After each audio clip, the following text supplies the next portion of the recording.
South Africans have until tomorrow to comment on a new bill aimed at banning smoking in public spaces. Health Minister Dr. Aaron Motsoaledi published the legislation for comment in May. Well, it will also regulate the sale, marketing, and use of e-cigarettes. The new law also seeks to ban the display of all tobacco products and cigarettes. Smokers could face a 3-month prison sentence for smoking in public, and dedicated smoking areas in restaurants would be removed. But the tobacco industry is dismissing the legislation as unconstitutional. It's produced an ad campaign promoting freedom of choice. The sector believes this law will not only deprive millions of citizens of a safer alternative to smoking, but it will also put millions of jobs at stake. Well, joining us via Skype now with more on this, we have Executive Director of the National Council Against Smoking, Savera Kaladeen. Thank you for joining us. Pleasure, thank you. First of all, South Africans have been smoking for years, okay? What is it about the state of health of South Africans that is now a concern for government? The line's very bad. I don't know if you can hear me. Well, we can hear you loud and clear. Let's try it one more time. Okay, so I presume you're asking about our views on the bill, so I'm just going to continue. We are totally in support of the bill because we need to reduce the number of smokers in the country. We've got 6.5 million smokers at the moment, and that number has not gone down over the last 10 years.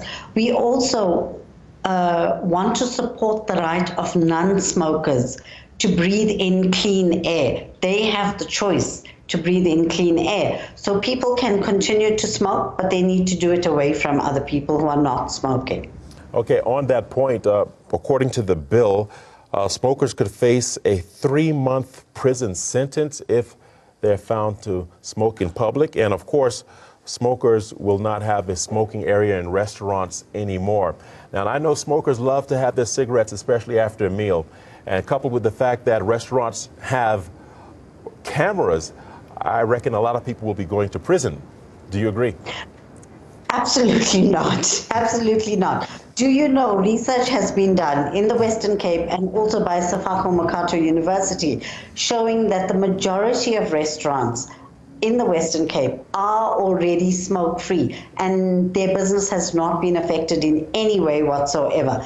And that we had similar noises when the legislation was proposed over 20 years ago that people would stop going to eat out and, that they would never be able to fly from Durban to Johannesburg without being able to light up. And people do that all the time. They spend hours on the plane without smoking and they like it. And that is because you cannot confine smoke. Smoke does not just stay where the smoker is. And secondhand smoke causes heart disease, it causes lung disease, it impacts on children, it can cause sudden infant death or cot death. And these are the reasons we have to respect and protect non-smokers from the harmful smoke that smokers are using. But, to say that smokers are not going to be able to smoke is completely untrue. The legislation proposes that they move away from all indoor areas and they move away when they're outside from any open door or any open window which can allow smoke to go inside, and they move away from other people. And the majority of smokers in the country don't want their smoke to affect other people because they know that they have made a choice to smoke, but other people have chosen to be smoke-free. Okay, staying on smoke-related diseases, smoking causes cancer. What is it about this statement that the tobacco industry just doesn't understand? So I didn't hear that, but you were saying smoking causes cancer? Yes. What is it about that statement that the tobacco industry just simply doesn't understand? The second part of the question. Smoking causes cancer, over 25 different kinds of cancers. It also causes heart disease. It causes lung disease. There is no part of the body that is unaffected by smoking, unaffected in a negative way, of course. Well, let's talk about loss of jobs now. You can see with the Impala mine cutting allegedly about to cut 13,000 jobs already. Everyone is in this frantic state. This economy, South Africa, has an unemployment rate of about 27.7%. Can the government afford to clamp down on a billion-dollar tobacco industry? Your opinion? The government's not clamping down on a billion-dollar tobacco industry. What the government is trying to do is to improve public health, and this legislation is a very good way. The jobs that are, we care as much as anybody else about jobs, because you can't be healthy if you don't have a source of income.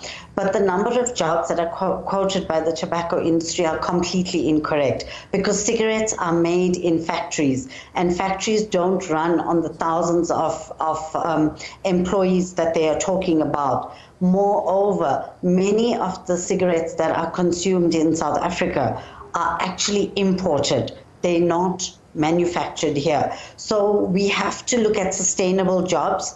We have to look at jobs that don't create harm at the same time. And I believe that we can do that. And that is completely the responsibility also of government, the Department of Labor, Trade and Industry, as much as it's the responsibility of government to rein in the sale of products that cause death and disease. Can you talk to us about some of the restrictions this bill will impose on promoting the brand, how it's displayed, and how it's made available to younger people?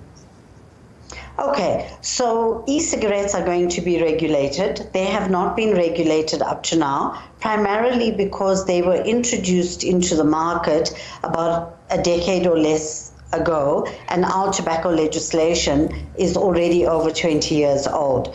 So what we have learned in health over the last 2 decades is that the cigarette pack has been designed to be an advertising tool, and it is attractive, it is glossy.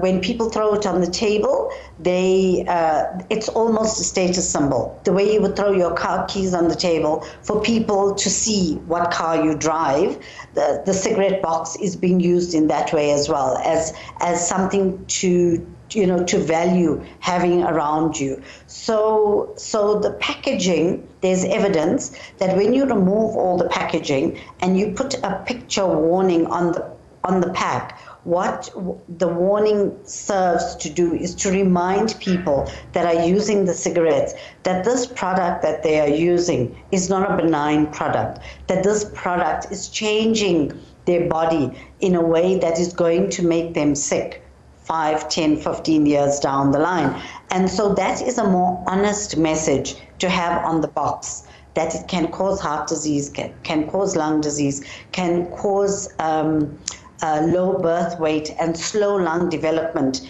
in the unborn child.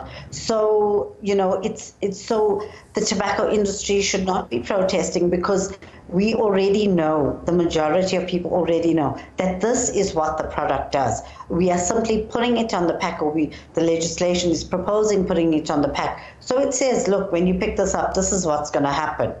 Why should they hide that? Is it also true in this bill that local traders could serve prison time if they display their packets to the viewing public? Can you comment on that? So the package is going to be out. The cigarette pack needs to be, in an enclosed sale area. So it mustn't be directly visible to the public. And that is the way to reduce the numbers of smokers and the number of cigarettes that are used. And so this is something that is a public health initiative that has been globally tested. And that is why it is being introduced.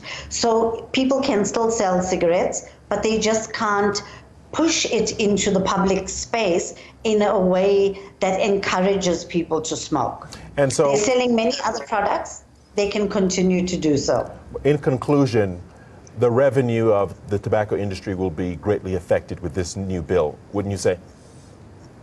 Well, what we know is that the revenue of our revenue as South Africans, the income that we get from tax is affected, because for every R1 we earn from excise tax, we spend R2 addressing the health harm. So it's a loss-making industry to the South African taxpayer. The profit is going to the tobacco industry, but the South African taxpayer is paying for the harm. That does not seem fair at all. All right, Savira Kaladeen, thank you for your insight and analysis. That was the Executive Director in the National Council Against Smoking. Moving on to our next story.